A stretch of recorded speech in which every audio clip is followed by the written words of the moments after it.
Bonjour et bienvenue, je m'appelle Anthony Touchard, vous écoutez Graines d'investisseurs, le podcast fait par un investisseur pour les investisseurs.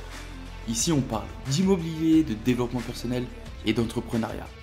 L'objectif de ce podcast est de vous donner des clés et des conseils et pourquoi pas vous aider à entreprendre le changement de votre vie. Alors installez-vous confortablement, je vous souhaite une bonne écoute, c'est parti.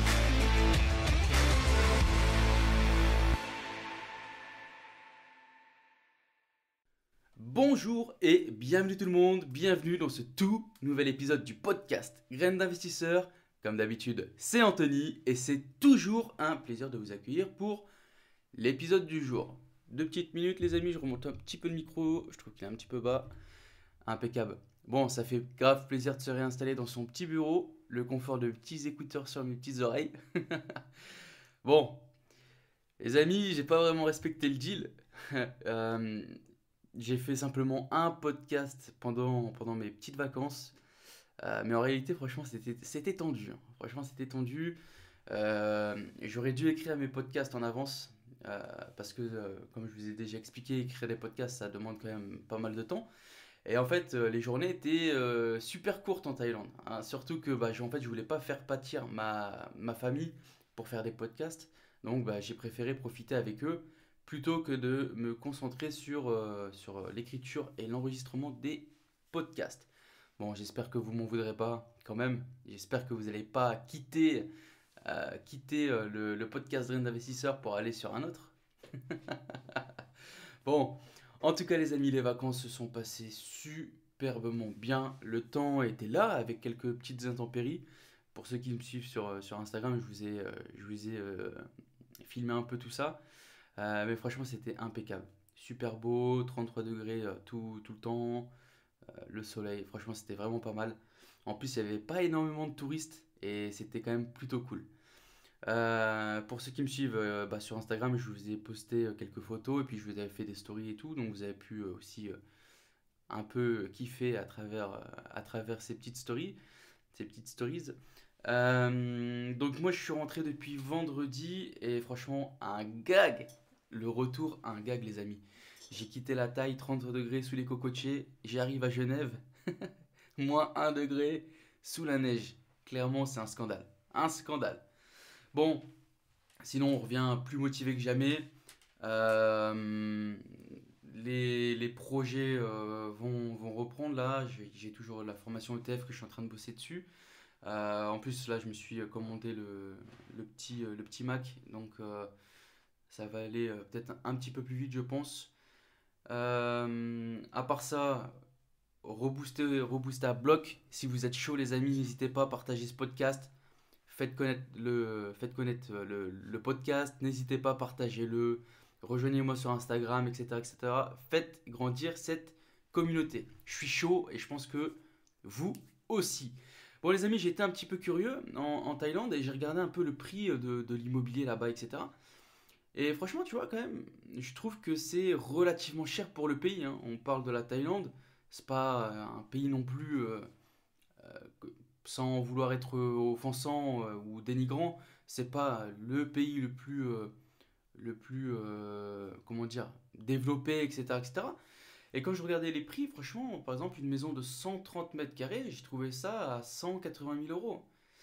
Et genre un appartement de 50 mètres carrés pour à peu près 100, voilà, dans les 100 000 euros à peu près. Et du coup, tu vois, je me suis. Donc, déjà, moi, je trouve ça quand même relativement cher. Et je me suis quand même renseigné un peu sur l'aspect légal, parce que le fonctionnement est quand même assez différent de la France.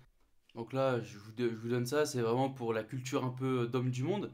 Donc en fait, en Thaïlande, il y a deux fonctionnements différents. Soit on achète un appartement en Thaïlande, soit on achète un terrain, une maison en Thaïlande.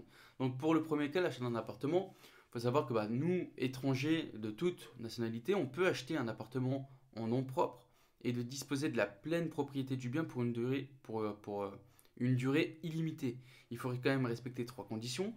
Acheter dans une résidence type condonium, qui offre la pleine propriété du bien, s'assurer que 49% de la surface habitable de la résidence n'a pas déjà été vendue à des étrangers et transférer l'intégralité des fonds couvrant l'achat depuis l'étranger et ce en devise étrangère.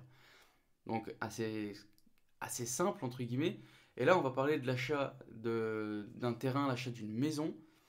Et c'est là qu'il y a un il y a un petit couac dans le fait d'acheter en Thaïlande. La confusion sur le droit de propriété pour les étrangers en Thaïlande est souvent liée à l'acquisition d'un terrain ou d'une maison. Parce que notamment, en fait, les étrangers ne peuvent pas acheter un terrain en leur nom et donc de disposer de la pleine propriété du terrain. Les étrangers peuvent être propriétaires du bien construit sur le terrain. Et donc, pour disposer de la jouissance du terrain, les étapes, c'est quoi? C'est une location pour 30 ans, enregistrement au Land Department et renouvellement du contrat pour une période de 30 ans et ainsi de suite. C'est-à-dire que tu veux faire construire une maison, il n'y a pas de problème, mais dans ce cas-là, le terrain devrait être loué 30 ans, puis 30 ans, et ainsi de suite. Mais qui te dit qu'au bout de 30 ans, on te relouera le terrain? Peut-être qu'on va te le louer plus cher, etc. Donc en fait, tu n'es clairement pas propriétaire, en gros, si tu veux faire une maison en Thaïlande. Donc c'était juste, voilà, petite, je me suis renseigné. C'est bien aussi de découvrir un peu l'immobilier dans d'autres pays. Euh, et est-ce qu'on voit clairement que c'est un fonctionnement assez différent de la France. Bon les amis, question de la semaine. Salut Anthony, désolé de te déranger pendant les vacances, mais aurais-tu une liste de papiers à demander pour des nouveaux locataires? Alors, déjà, pas de souci, hein, que vous me dérangez pas. Moi, pour faire simple, je demande une pièce d'identité, un justificatif de domicile. Je préfère la quittance avec le contact avec l'ancien propriétaire dessus. Je demande les 3 dernières fiches de paie, les 2 derniers avis d'apposition, le contrat de travail ou une attestation de travail. Et avec ça, on peut déjà refaire un tri. Et je regarde aussi les concordances des documents. Parce que, on va pas se mentir, hein, il y a quand même une recrudescence des faux en ce moment.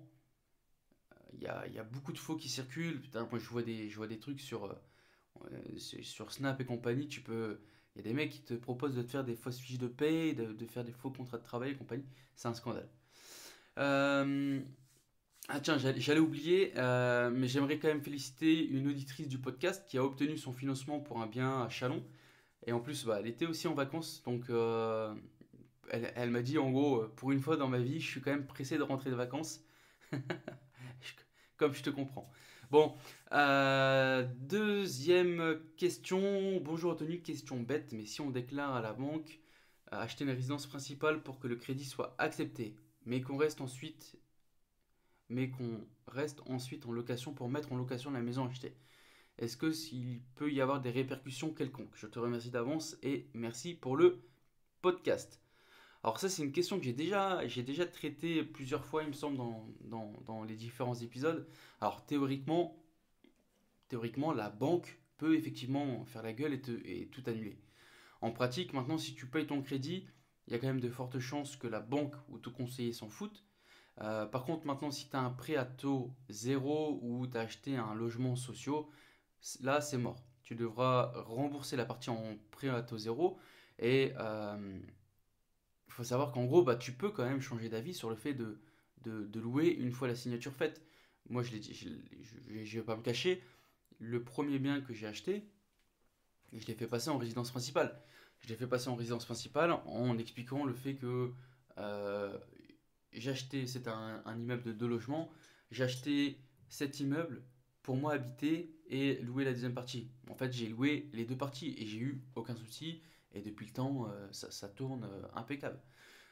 Donc moi, clairement, je vois aucun souci à faire passer ton projet en résidence principale. Et sincèrement, on va pas se le cacher, la majorité des investisseurs, ils ont commencé souvent comme ça, pour mettre le pied à l'étrier, résidence principale, et puis en fait, on loue derrière. Pour moi, il n'y a aucun souci. Bon, les amis, c'était les questions de la semaine. Je vous remémore un peu la chose, mais si vous voulez m'envoyer vos questions, parce que dernièrement, j'ai pas eu énormément de questions sur Instagram ni par mail. Donc, si jamais vous pouvez me contacter sur Instagram, Anthony-THRD. Dans les informations du podcast, vous retrouvez l'adresse mail pour m'envoyer un mail si jamais vous voulez m'envoyer un mail, tout simplement. N'hésitez pas, ça me fait toujours plaisir de répondre aux auditeurs. et on va passer au sujet du jour. Sujet du jour, les amis, aujourd'hui on va parler de la peur. La peur qui nous bloque, qui nous empêche de faire des choses qui, au fond de nous-mêmes, on aimerait vraiment faire. Tu vois, cette peur, on l'a tous un peu en nous, cette peur, et la plupart des gens décriront un peu la peur comme quelque chose qui nous bloque, comme une sensation de frustration, etc., etc. Mais en réalité, la peur, c'est quoi? La peur, pour faire simple, c'est vraiment l'anticipation de la douleur. On peut en retrouver partout, dans toutes les situations du monde, tu peux en trouver vraiment partout. Par exemple, tu montes dans ce bus euh, pour rejoindre ton travail, et puis tu tombes sur une magnifique femme ou un magnifique homme que tu trouves vraiment pas mal, à ton goût, etc. Mais tu as trop peur d'être rejeté par cette femme ou par cet homme, ou tu aimerais tellement faire passer un message devant plein de personnes, devant une audience, tu aimerais partager ton message, mais tu as trop peur, ou tu aimerais te lancer sur YouTube, mais tu as trop peur d'être humilié, trop peur d'être jugé par les autres, etc., etc. Eh bien, cette peur, c'est tout simplement une anticipation de la douleur par ton cerveau. Voilà, petit cours de biologie, on est pas mal. Alors en gros, ton cerveau il essaie de te protéger d'une potentielle humiliation, d'un potentiel rejet, d'un potentiel rejet, et ou quoi que ce soit d'autre, hein, que lui, tout simplement, va considérer comme un danger pour toi.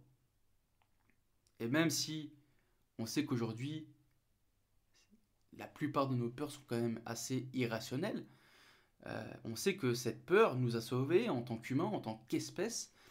Ça nous a sauvés, ça nous a aidés à survivre pendant tant de milliers d'années. Et il y a longtemps, effectivement, elle nous permettait, quand tu voyais par exemple un ours bien énervé, bah, tu fuyais pour rester en vie. Et grâce à ça, on a survécu des millions et des millions d'années parce qu'il y avait des vrais dangers. Il y avait des menaces légitimes. Elle nous a aidés à survivre en tant qu'espèce. Mais aujourd'hui, en 2022, nos peurs sont devenues complètement irrationnelles. Si on y réfléchit bien, je vais reprendre l'exemple de tout à l'heure, mais si tu vas approcher cette femme qui te plaît dans le bus, mais malheureusement, elle te met un gros stop, il va t'arriver quoi? Je pense rien de grave, en vrai. Tu vas pas mourir ou tu vas pas ressentir une atroce souffrance à un tel point que ça te donne envie de mourir, etc., etc. Aujourd'hui, rien que le fait de sortir de notre zone de confort, on se sent en danger. C'est vrai ou c'est pas vrai, les amis? Tu fais quelque chose, je sais pas, je sais pas, de faire quelque chose, mais c'est pas dans ton cercle. Tu vas devoir aller au-delà de ta petite zone de confort. Tu vas pas te sentir bien. Mais en vrai, cette zone, qu'on appelle la zone de confort, moi je pense qu'on devrait plutôt l'appeler zone de danger. Tout simplement parce que tout ce que vous voulez dans la vie, que ce soit avoir des relations avec des personnes euh, exceptionnelles, avoir de l'argent pour vivre libre, être respecté pour des choses que vous avez faites ou que vous avez construites, etc. Et peu importe ce que vous voulez, moi je suis persuadé que ça se trouve en dehors de cette zone de confort qu'on va appeler zone de danger. Et vous savez, on a tous, qu'on en soit conscient ou pas, on a tous une vision du monde qui est différente. Parce que votre vision, elle s'est construite au fur et à mesure de votre évolution. Elle a évolué en fonction de vos idées, de vos connaissances, de vos croyances, de vos capacités, de vos expériences. Et cette vision du monde est votre réalité. Peut-être que moi, j'ai pas la même, réalité du monde que la vôtre. Mais notre réalité, elle se façonne comme on a envie. Tu vois, moi j'essaie d'avoir des croyances, d'avoir des expériences qui vont me porter encore plus haut, des choses qui vont me servir, qui vont me booster, qui vont me permettre de grandir sur tous les points, sur mes compétences, sur plein de choses, et même en tant qu'humain. Et donc oui, effectivement, quand tu fais le choix de sortir de ta zone de confiance, ta zone de confort, bah tu vas pas te sentir bien. Tu vas avoir peur. Tu vas être anxieux, nerveux. Mais tu sais quoi? C'est une très bonne chose. Parce que ça veut dire que tu grandis. Tu mets les choses en place pour être meilleur. Tu sais, j'aime bien vous répéter 1% chaque jour. Bon, on est clairement dans ça. Je te demande pas de sortir de ta zone de confort en zone totalement inconnue et puis t'es perdu, etc. Non, petit à petit, t'agrandis ta zone, effectivement, tu vas pas être dans le confort au début.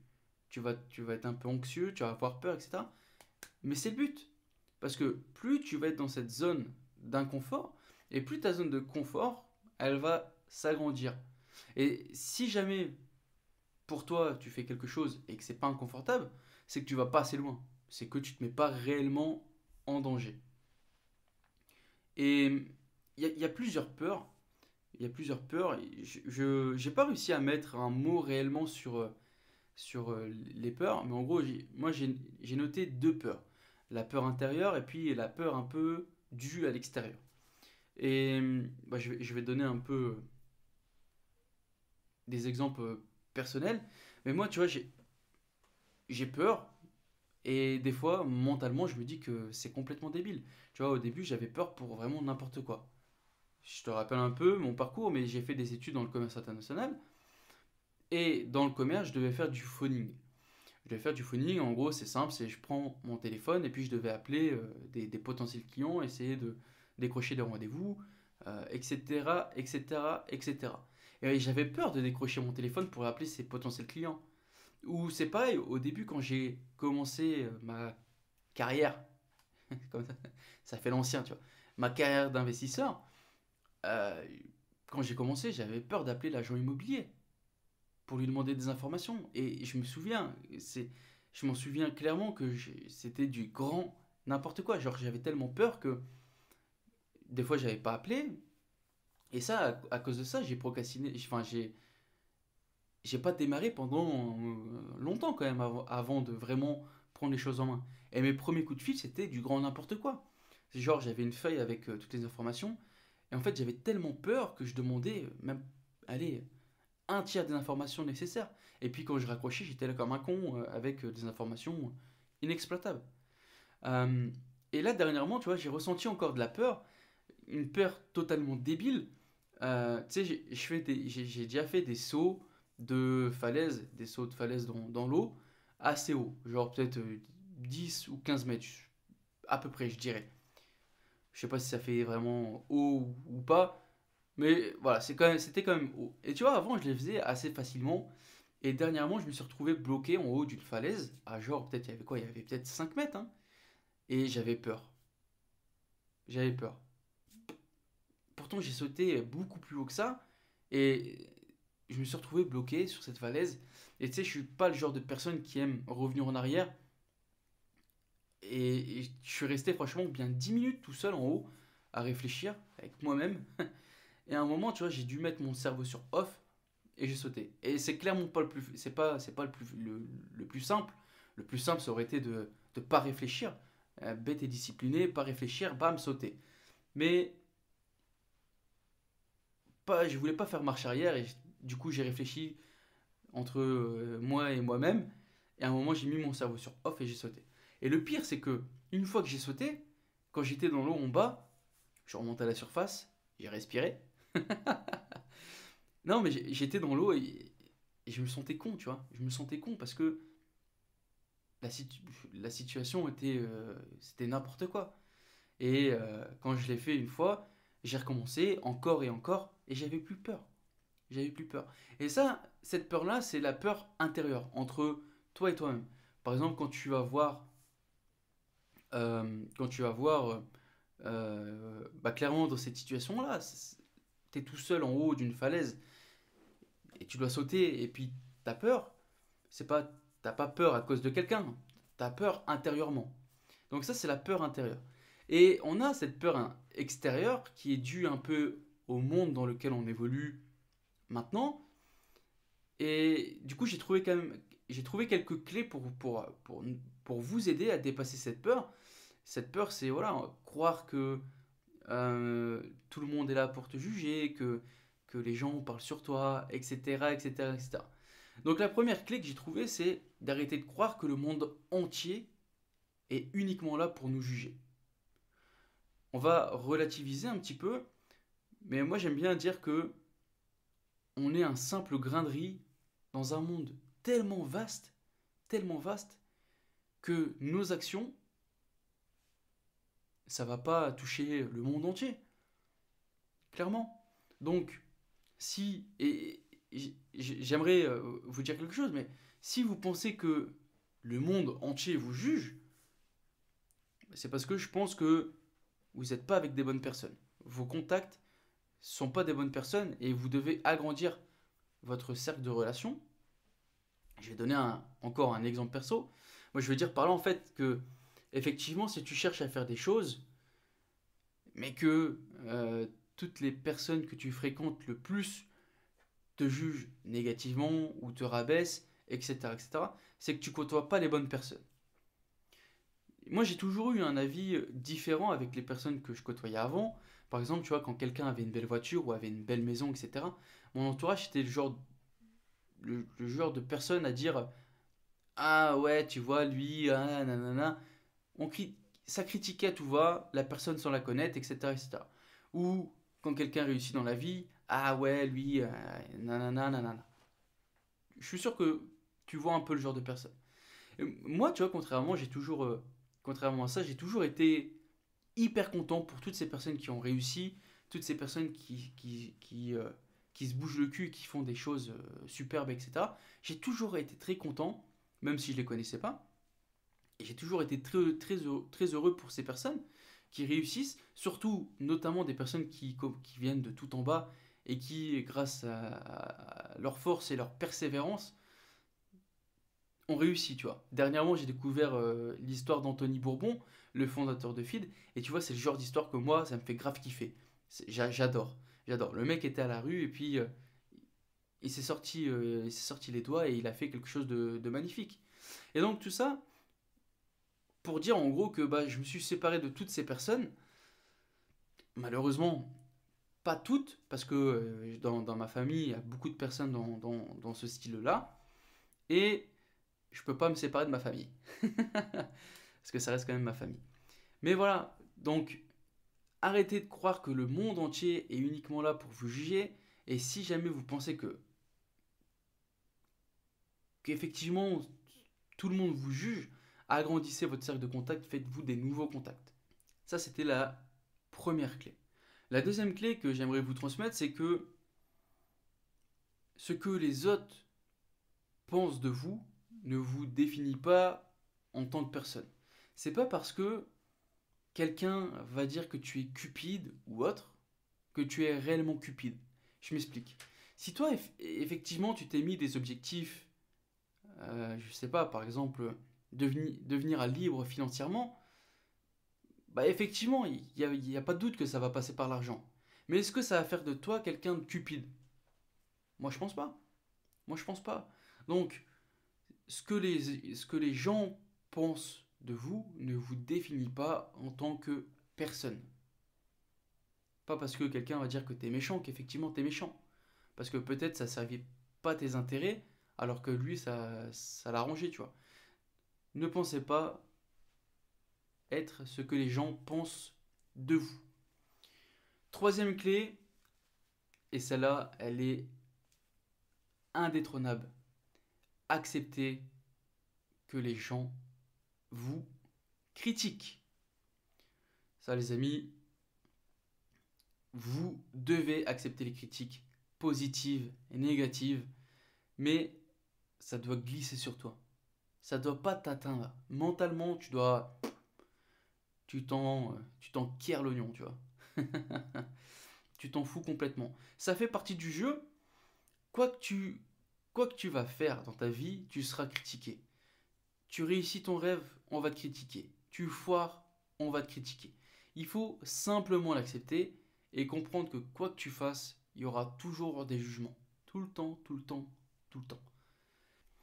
Et on passe à la dernière clé, soyez bienveillant avec vous-même. Qui compte le plus au monde, c'est vous. C'est vous. Il n'y a personne d'autre au-dessus de vous. Tu n'as pas réalisé le rêve d'un autre. Non, le principal c'est toi. Le, Si le regard des autres ne comptait pas, que feriez-vous vraiment? T'as envie de devenir pizzaiolo? C'est ton rêve. Fais-le. Fais-le. Si ça te permet de t'épanouir personnellement, pourquoi tu le ferais pas? Tout simplement parce que les gens diraient ah regarde ah, lui il est devenu pizzaiolo. Mais si c'est ton rêve, fais-le. Et quand tu, il y a un livre, tu sais, euh, j'en ai déjà parlé. Tu sais quoi? Attends, ça c'était pas préparé, mais hop, il y a un livre qui s'appelle, attends, je vais le retrouver. Euh, Regret, voilà, c'est ça. Les 5 regrets des personnes en fin de vie. C'est un livre de Bronnie Ware. Ça, les amis, c'est un livre que je vous conseille vraiment. Il me semble que j'en ai déjà parlé dans ce podcast. Et en gros, c'est Bronnie Ware, il me semble que c'est une infirmière. Et en gros, elle prend les, euh, les derniers, euh, les derniers mots des personnes et elle leur demande en gros leurs plus gros regrets. Et les 5 plus gros regrets, c'était le premier, j'aurais aimé avoir eu le courage de vivre la vie que je voulais vraiment, fidèle à moi-même, pas celle que les autres attendaient de moi. Deuxième, j'aurais aimé avoir travaillé moins dur. Troisième, avoir, euh, j'aurais aimé avoir eu le courage d'exprimer mes sentiments. Quatrième, j'aurais aimé avoir gardé le contact avec mes amis. J'aurais aimé m'être donné la permission d'être davantage heureux, heureuse. Ça, les amis, c'est un livre que je vous conseille vraiment. J'avais bien kiffé. Alors, on me l'avait prêté, celui-là, je l'ai pas en livre physique, celui-là, mais on me l'avait prêté. Franchement, j'avais vraiment bien kiffé. Et clairement, il n'y a rien d'autre à dire. Un des premiers regrets exprimés par des personnes en fin de vie, c'est d'être passé à côté de leur vie, tout simplement pour le bonheur, enfin même pas pour le regard des autres. Bah je dis non. On n'a qu'une seule vie, le temps passe à une vitesse phénoménale. Plus le temps, plus le temps, tu sais quand j'étais jeune, le temps il passait tellement pas, j'avais tellement hâte. Et là maintenant, ça défile, les années elles passent, c'est un truc de fou. Et on n'a qu'une vie. Si tu passes la majorité de ton temps à faire des choses pour que les gens t'apprécient, alors que toi ça te fait pas kiffer, etc. etc.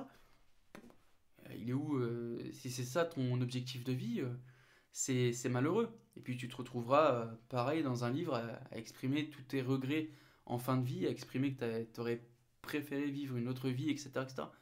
Il faut faire le nécessaire pour vivre la vie qu'on a envie, tout simplement. Et il faut arrêter d'avoir peur du regard des gens, d'avoir peur de, de- d'être anticonformiste, etc., etc., etc. Bon voilà les amis, on a divagué un petit peu du sujet principal, mais j'espère que vous avez aimé cet épisode. Dans tous les cas, n'hésitez pas à partager, faites connaître ce podcast. Vous pouvez m'envoyer vos questions, vos mails. Vous retrouvez toutes les informations nécessaires dans les petites infos du podcast.